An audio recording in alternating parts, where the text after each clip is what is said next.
আমার হাতে রান্না তার খুব পছন্দ, আর এই কারণে যেদিন ছুটি থাকে সেদিন আমি ঘরে স্পেশাল কোনো আইটেম করা সবচেয়ে বেশি ট্রাই করি। তো আজকে আমি করতেছি দুবাই ভাইরাল ইফা চিকেনের রেসিপি। যদিও ইফা চিকেনের রেসিপিটা আমি আগেও করছি, বাট রিসেন্টলি এই রেসিপিটা খুব ভাইরাল হয়েছে। তো প্রথমে হচ্ছে টক দইয়ের মধ্যে আদা, রসুন, লেবুর রস, এর মধ্যে কাশ্মীরি চিলি, ধনিয়া গুঁড়া, জিরা গুঁড়া, গরম মশলা গুঁড়া এন্ড কালো মরিচের গুঁড়া দিয়ে একটু সামান্য অয়েল দিয়ে ভালো মতো একটা পেস্ট বানিয়ে নিব। মানে এই পেস্টের মধ্যে আমি চিকেনগুলোকে ডিপ করে নিব।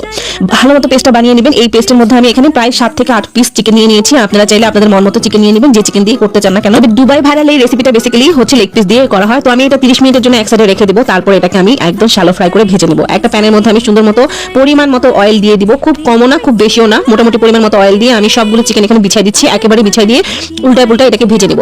এটা যতক্ষণে না একদম ভালো মতো ফ্রাই হয়ে নিচ্ছে ততক্ষণে চলেন একটা মজার চাটনি বানিয়ে নিই। তো এখানে আমি হচ্ছে নিয়ে নিব ডাবল ক্রিম। এখানে একটাই নিয়ে নিচ্ছি আমি, একটাই লাগছে আমার, যেহেতু আমার চিকেনের পরিমাণ বেশি ছিল। তো এই ডাবল ক্রিমটার মধ্যে আমি দিয়ে দিব হচ্ছে গার্লিক পাউডার, দেন দিয়ে দিচ্ছি হচ্ছে গোলমরিচের গুঁড়ো, এন্ড দেন দিব চিনি 1 চামচ, এন্ড যাবে হচ্ছে সস, কেচাপ যাবে, এন্ড হচ্ছে যে চিলি সসটা এখন পাওয়া যায় বাজারে সেই চিলি সসটা যাবে। এটা যদি না থাকে তাহলে আপনারা কাঁচা মরিচকে পেস্ট করে দিতে পারেন, বাট খুব কম পরিমাণে দিবেন যাতে ঝালটা কম লাগে। দেন উপর থেকে এটা ছড়াই দিতেছি সুন্দর করে। এটা কিন্তু কোনো ভাজতে হবে না, কিছু করতে হবে না, জাস্ট উপর থেকে ছড়াই দিয়ে বাস উপর দিকে ধনিয়া পাতা দিয়ে দিবেন ছিটায়।